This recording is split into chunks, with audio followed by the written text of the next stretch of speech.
Jadi kalau ingin meluluh lantakan sebuah bangsa, luluh lantakan yang namanya pendidikan. Saya mau tanya sama Anda, ketika Prabowo menyatakan please come to my country, we are open to the education, we are open in health. Maka pertanyaan berikutnya, apakah negara maju terbuka untuk diintervensi dunia pendidikannya?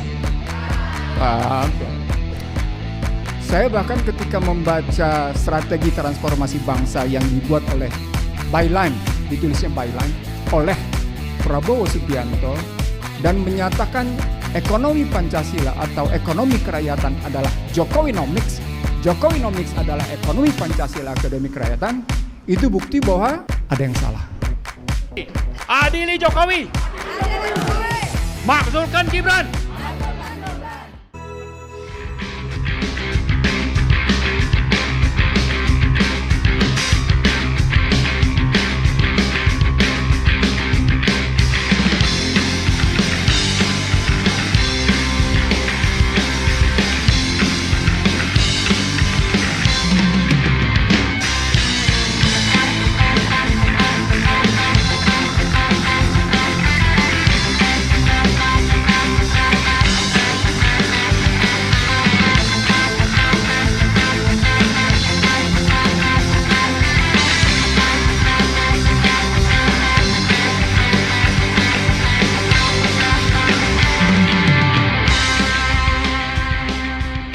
Ini saya ngebelakangin para tokoh nih.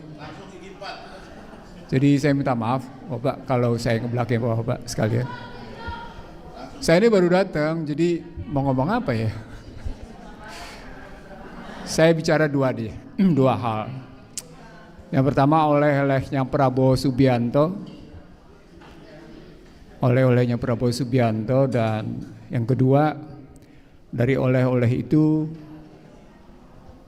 kita ngelihat apakah retorika sejak 20 Oktober sampai dengan kemarin surat yang beredar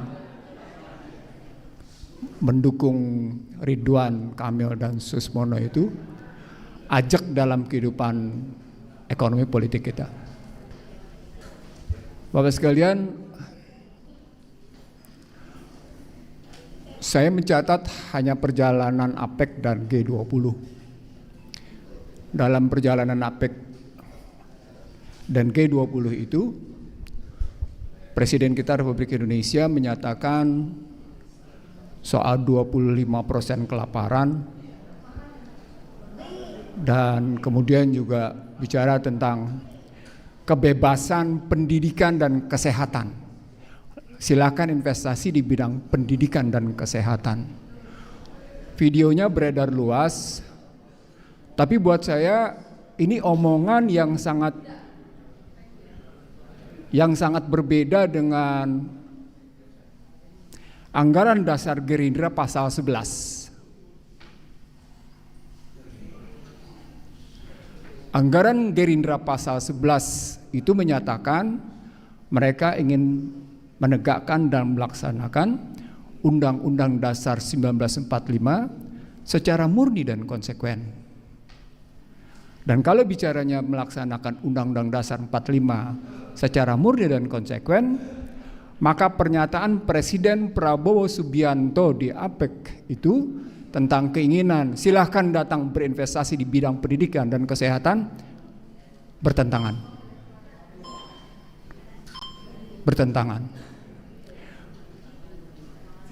Saya bahkan ketika ini kajiannya bukan kajian bercanda, tapi kajian pakai otak sedikit. Saya bahkan ketika membaca strategi transformasi bangsa yang dibuat oleh Byline, ditulisnya Byline, oleh Prabowo Subianto, dan menyatakan ekonomi Pancasila atau ekonomi kerakyatan adalah Jokowinomics, Jokowinomics adalah ekonomi Pancasila, ekonomi kerakyatan, itu bukti bahwa ada yang salah. Seketika di channel saya, I See The Real Show, dan di beberapa tempat saya menyatakan ini bukti bahwa sesungguhnya Presiden Prabowo Subianto tidak mengerti apa makna sesungguhnya ekonomi kerakyatan. Apalagi hendak mengatakan No one left behind. No one left behind itu konsepnya bapaknya, Sumitro Djodikusumo, yang ingin mengatakan pembangunan harus dinikmati oleh semuanya tanpa ada satupun yang tertinggal. Kalau itu konsepnya, maka konsep Jokowinomics bukan konsep ekonomi kerakyatan. Tapi bagaimana dia tulis dengan byline, strategi transformasi bangsa sebagai ekonomi kerakyatan, ekonomi Pancasila, kalau dalam istilah saya ekonomi konstitusi, itu sama dengan Jokowinomics. Ini bentuk misleading interpretation, satu pemahaman yang sesat. Ulang, ini bentuk misleading interpretation, satu pemahaman yang sesat. Dibuktikan kembali dengan pidato di APEC, bahwa pendidikan dan kesehatan diliberalkan. Undang-undang Badan Hukum Pendidikan dibatalkan oleh MK untuk menyatakan bahwa pendidikan tidak boleh diliberalkan. Kita sudah tahu itu. Tapi kemudian diudah lagi dengan undang-undang sampai akhirnya sekarang kampus otonomi, dampaknya liberal habis. Dampaknya habis liberal.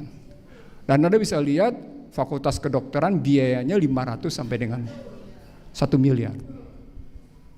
Anda bisa lihat untuk sekedar masuk fakultas hukum yang masuk dengan jalur normal, Anda tetap butuh biaya 50 jutaan. Jadi tidak ada lagi yang namanya biaya murah untuk pendidikan.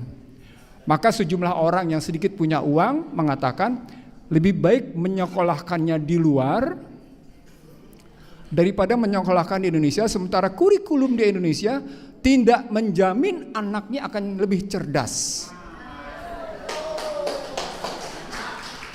Dan pada saat sama ketika dinyatakan pendidikan diliberalkan, maka ada 4 kesalahan Bapak Ibu sekalian. Saya kira ini bentuk kesalahan yang amat sangat mendasar dalam cara berpikir para tokoh bangsa. Saya ingin mengatakan ini kesalahannya kesalahan amat sangat mendasar dalam cara berpikir para tokoh bangsa di negeri ini. Dunia pendidikan digawangi oleh 4 pihak. Gawang pertama adalah pemerintah sebagai teladan. Dia mengajarkan satu sikap, satu perilaku politik, satu pandangan politik tentang bagaimana seharusnya warga negara bersikap. Itu dicerminkan oleh pemimpinnya, kepemimpinan nasional, dimulai dari presiden sampai kepada pemimpin-pemimpin lembaga negara, sampai kepada tokoh-tokohnya. Ketika pemimpin negara itu perilakunya tidak konsisten, ketika perilaku negara itu, pemimpin negara itu menunjukkan bukan teladan yang baik, maka dia patut ditinggalkan. Dia tidak boleh dicontoh. Maka itu berarti terjadi kegagalan pertama. 10 tahun pertama di era Joko Widodo, saya orang pertama yang menulis "Shame on you, Joko Widodo". Anda buka jejak digital saya, nampak saya menyatakan pada tanggal 17, 18, dan 19 November 2014 artikel saya berjudul "Shame on you, Joko Widodo". Apa poinnya?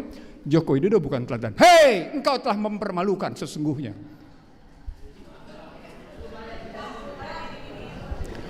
Saya tadinya mau ngomong tenang-tenang, tapi takut Anda ngantuk.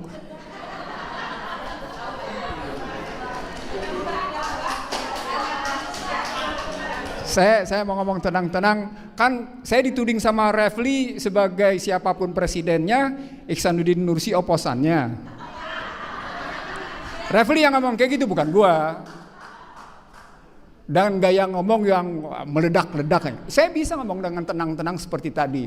Tapi ketika saya ngomong tenang-tenang, saya lihat Bapak Ibu ngantuk. Saya terusin Bapak sekalian.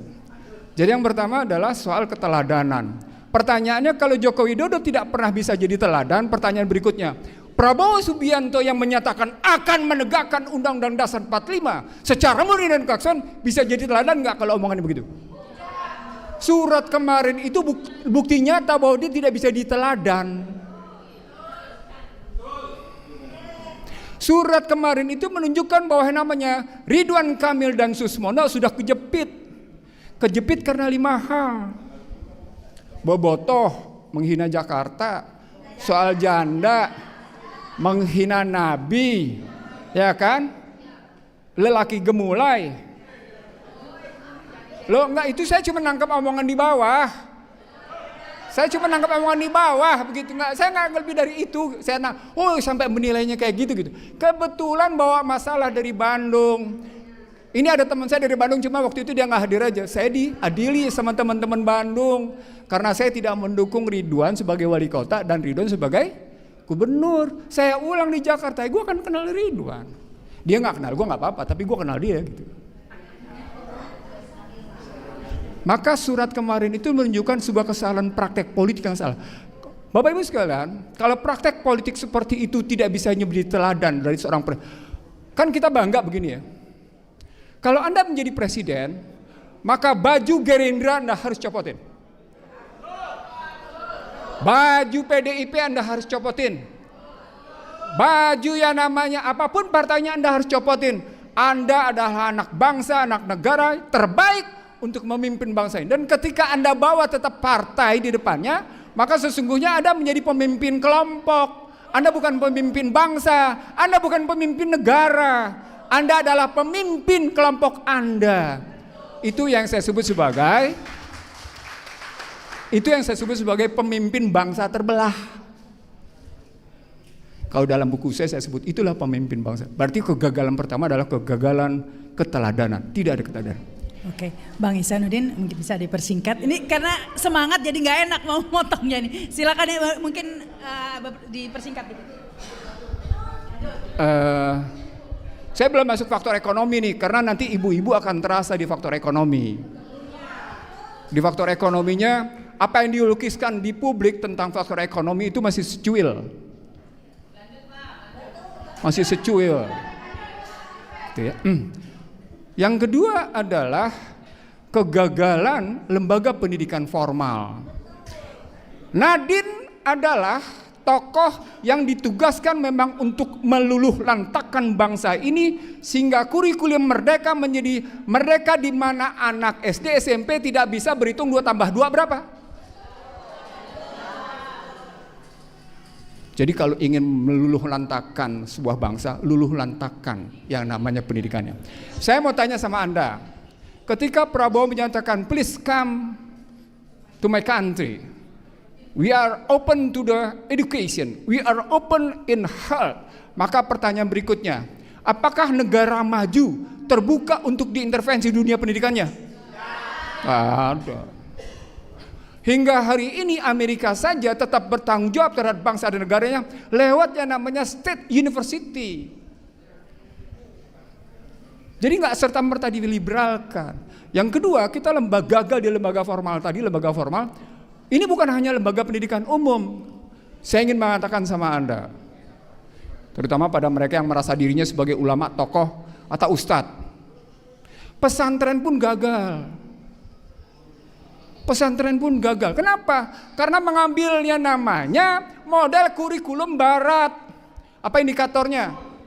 Apa indikatornya? Pesantren mana yang punya kemampuan mengajarkan metodologi pada santrinya? Pesantren mana yang mengajarkan kekuatan analis pada santrinya? Tunjukkan satu saja di Indonesia, ada nggak? Tunjukkan satu aja. Saya kebetulan keliling di kawasan pesantren Jawa Timur. Ada beberapa pesantren di Jawa Barat yang coba menularkan metode semantik, tapi tidak dalam. Itu yang kedua. Yang ketiga, kegagalannya, lembaga ibadah. Anda bisa lihat masjid, Anda bisa lihat gereja, Anda bisa lihat namanya media sosial berantakan karu-karuan. Kenapa? Karena masjid diintervensi. Habis-habisan. Gereja ya tentu mereka menikmati. Saya percepat karena Rahma minta saya mempercepat. Saya sebenarnya tertarik untuk mengajak Bapak Ibu, yuk kita jangan cuma ngoceh. Yuk kita bertindak karena ada sebuah kesadaran yang salah dalam dunia pendidikan. Dan ujungnya yang keempat, kesalahan pendidikan di rumah tangga. Di mana bapak tidak bisa menjadi teladan, ibu tidak bisa mengajarkan yang namanya soft skill. Ulang. Bapak tidak bisa menjadi teladan dalam format berpikir, format bersikap, format mengambil pendidikan, tapi pada saat sama ibu tidak bisa mengajarkan soft skill, satu pelajaran sederhana untuk kebaikan hubungan, kesantunan hubungan. Maka Anda bisa lihat yang namanya Gen Z itu perilakunya kayak apa. Empat-empatnya gagal. Kalau empat-empatnya gagal, dunia pendidikan kita kayaknya akhirnya gimana? Jadilah niretik. Maka kehadiran Fufu Fafa, maka kehadiran yang namanya bocil jadi wapres, lu tuh niretik, lu tuh nirmoral, itu disebabkan kegagalan pendidikan. Lalu kemudian terbelalak kita dengan pendidikan luar, dengan sertifikat dari luar, padahal diragukan sertifikatnya. Artinya apa? Double kegagalan kita. Nah, kalau pendidikan politik, pendidikan dan gagal, begitu masuk ke ekonomi, maaf, saya cuma ngambil satu indikator saja karena Rahma minta mempersingkat. No, saya dalam posisi sesungguhnya amat sangat terenyuh, amat sangat sedih melihat euforia kemenangan Prabowo Subianto dengan pidato 20 Oktober yang begitu menggelegar, tapi sesungguhnya ketika diuber kontennya menyedihkan. Apa indikatornya? Sederhana. Mari kita lihat. Dua indikatornya. APBN 2025 nilai tukarnya berapa? Berapa nilai tukar APBN 2025 dalam Undang-Undang APBN 2025? Berapa nilai tukarnya? 16.100. Kalau Anda jawab nggak tahu, itu bukti bahwa Anda tidak peduli sedang dilakukan pemiskinan struktural sama Anda. Kenaikan perpajakan sebesar 43 sampai dengan 44 triliun disebabkan oleh kenaikan PPN 1%. Tetapi ada tetapinya. Tetapinya adalah Gini rasio dari 5 tahun sebelumnya ke 5 tahun ke depan tidak bergeser sama sekali. Dia bergerak 0,379 sampai dengan 0,382. Kalau dalam istilah saya 0,421. Apa poinnya? Tidak terjadinya perubahan ketimpangan. Apa poinnya? Ada prestasi? Nggak ada. Pada saat yang sama, Anda butuh soal makan bergizi gratis. Anda butuh yang namanya bantuan luar untuk melakukan itu. Padahal, kalau dalam konsep saya pada mereka, Anda punya potensi yang amat sangat luar biasa. Tetapi karena Anda telah menumpuk isu political distrust, maka Anda tidak bisa ngebangun kepercayaan betapa masyarakat ingin berkontribusi melakukan perbaikan. Nah, akhirnya Bapak Ibu sekalian, itu ya, sebagai penutup, saya tidak datang ke sini untuk melakukan sesuatu yang luar biasa. Soal bagaimana menggugat Fufu Fafa, soal bagaimana membawa Joko Widodo ke meja pengadilan.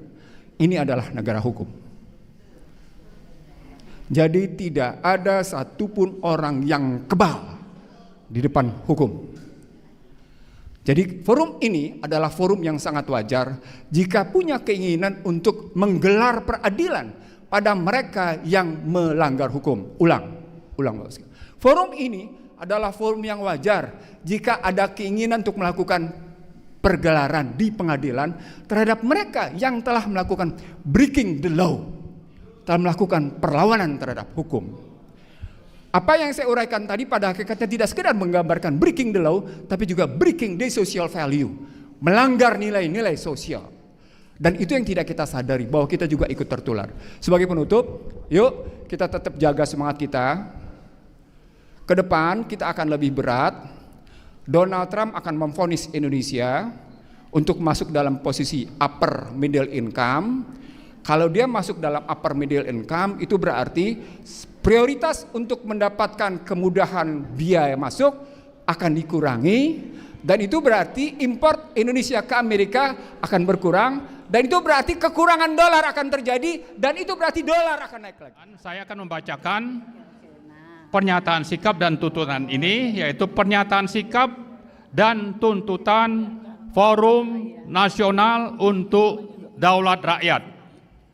Setelah mengkaji dan melihat perkembangan situasi dan kondisi negara bangsa dan kehidupan rakyat dalam beberapa tahun terakhir, kami yang tergabung dalam Forum Nasional untuk Daulat Rakyat atau FNDR memutuskan untuk menyampaikan pernyataan sikap dan tuntutan.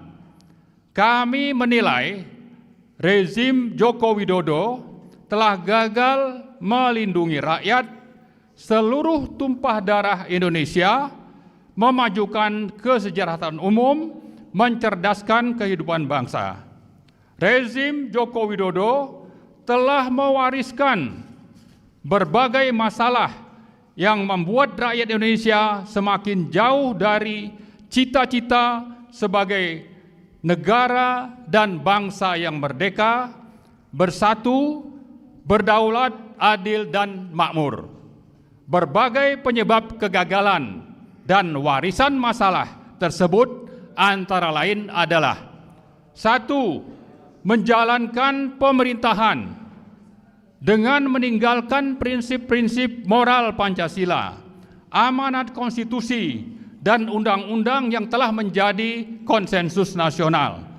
Joko Widodo telah mengkhianati daulat dan amanat rakyat karena berambisi untuk tetap menggenggam kekuasaan melalui politik dinasti otoriter ala Machiavelli. 2. Untuk tetap mengendalikan dan mengontrol kekuasaan, Joko Widodo telah bekerja sama erat dengan sejumlah pengusaha oligarkis, pelaku state corporate crimes dalam menyusun dan memproduksi berbagai kebijakan dan peraturan. Bahkan untuk melanjutkan berbagai agenda oligarki, Joko Widodo diduga kuat mengendalikan dan menguasai Presiden Prabowo Subianto, termasuk dalam menyusun anggota Kabinet Merah Putih. Pada Pilkada 2024, Joko Widodo telah memanfaatkan tangan Presiden Prabowo untuk mengendorse calon-calon tertentu bagi pelanggengan kekuasaannya.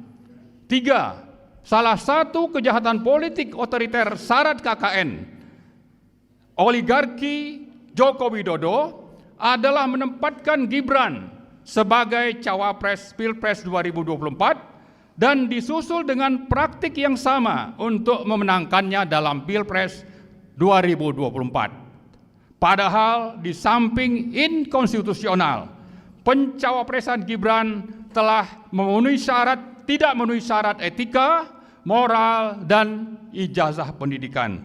Gibran telah melakukan perbuatan tercela terlihat dari aktivitas akun Kaskus Fufufafa, amoral, yang mestinya diproses hukum, bukan malah dilantik menjadi Wakil Presiden Republik Indonesia.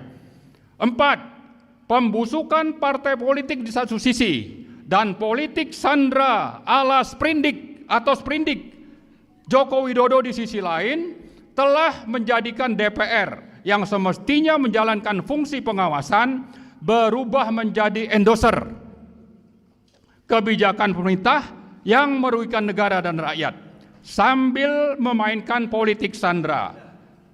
Oligarki Joko Widodo telah menyulap hukum menjadi kepanjangan tangan politik yang berkhidmat kepada kekuasaan oligarki, di mana negara hukum telah berubah menjadi negara kekuasaan.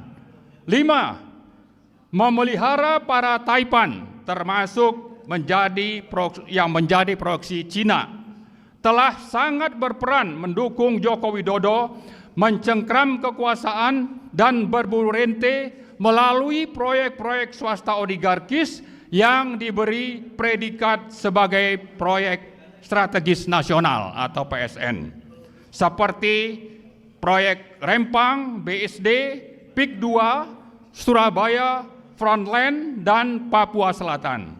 Dengan status PSN, para oligarki seperti Aguan, Salim, Tommy Winata, dan lain-lain mendapat dukungan penuh rezim untuk menindas, menjajah, menyengsarakan dan menghancurkan kehidupan rakyat.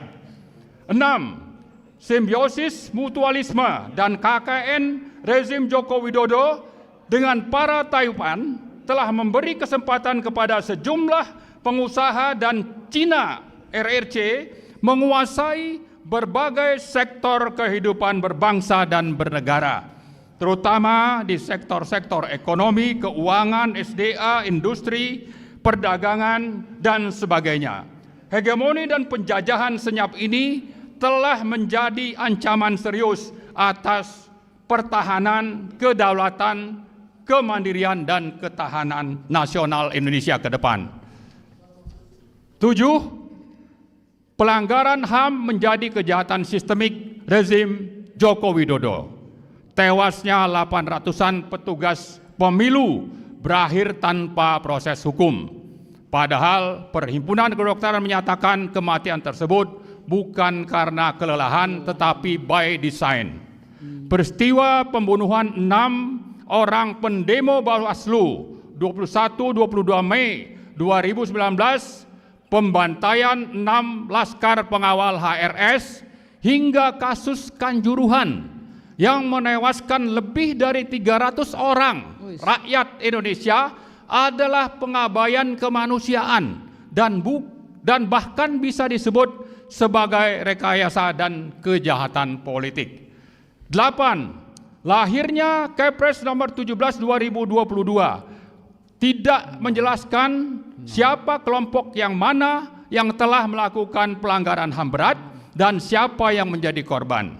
Maka dalam kasus 1965 dengan mudah umat Islam dan TNI diposisikan sebagai tertuduh, sementara PKI dibela sebagai korban dan akan mendapatkan ganti kerugian. Kemudian dengan terbitnya Inpres nomor 9 2023 sebagai tindak lanjut dari Kepres 17 2022 semakin memperjelas kejahatan rezim Joko Widodo kepada PKI yang sudah dibubarkan melalui TAP MPR. Nah, yang terakhir 9, umat Islam dijadikan target pelumpuhan melalui stigmatisasi teroris, radikal, intoleran, bahkan politik identitas. Moderasi beragama disampingkan untuk sekularisasi, pengembangan nilai, dan deislamisasi. Sementara pragmatisme, mistisisme, hedonisme, dan masyawilisme tambah berkembang menjadi-jadi. Nah, menimbang dan memperhatikan berbagai permasalahan di atas, kami dari Forum Nasional untuk Daulat Rakyat dengan ini menyatakan: 1. Menuntut Presiden Prabowo untuk menjalankan kekuasaan dan pemerintahan sesuai Pancasila, Konstitusi, dan Daulat Rakyat, serta konsisten melaksanakan apa yang disampaikan dalam pidato pelantikan sebagai Presiden di Gedung MPR tanggal 20 Oktober yang lalu, sekaligus membebaskan diri dari cengkraman politik oligarki nepotis Joko Widodo. Kedua, menuntut DPR, DPD, dan MPR menjalankan kewenangan sesuai Undang-Undang Dasar 1945 untuk segera memproses pemakzulan Wakil Presiden Gibran Rakabuming Raka karena telah tidak memenuhi syarat sebagai Wakil Presiden. Ketiga, menuntut Presiden Prabowo memproses hukum para konglomerat hitam yang telah bekerja sama mendukung rezim oligarki Joko Widodo yang menjadi penyebab kesengsaraan dan kerugian negara, kesengsaraan rakyat dan kerugian negara. Keempat, mengajak seluruh komponen rakyat untuk menuntut agar berbagai kejahatan dan pelanggaran hukum yang telah dilakukan oleh mantan Presiden Joko Widodo diproses di pengadilan. Demikian pernyataan sikap dan tuntutan ini dibuat dan disampaikan sebagai wujud pertanggungjawaban bersama dalam rangka menegakkan daulat dan amanat rakyat berdasarkan Pancasila dan Undang-Undang Dasar 1945. Jakarta, 28 November 2024. Terima kasih. Assalamualaikum warahmatullahi wabarakatuh. Merdeka! Adili Jokowi! Makzulkan Gibran! Terima kasih. Assalamualaikum warahmatullahi wabarakatuh. Waalaikumsalam warahmatullahi wabarakatuh.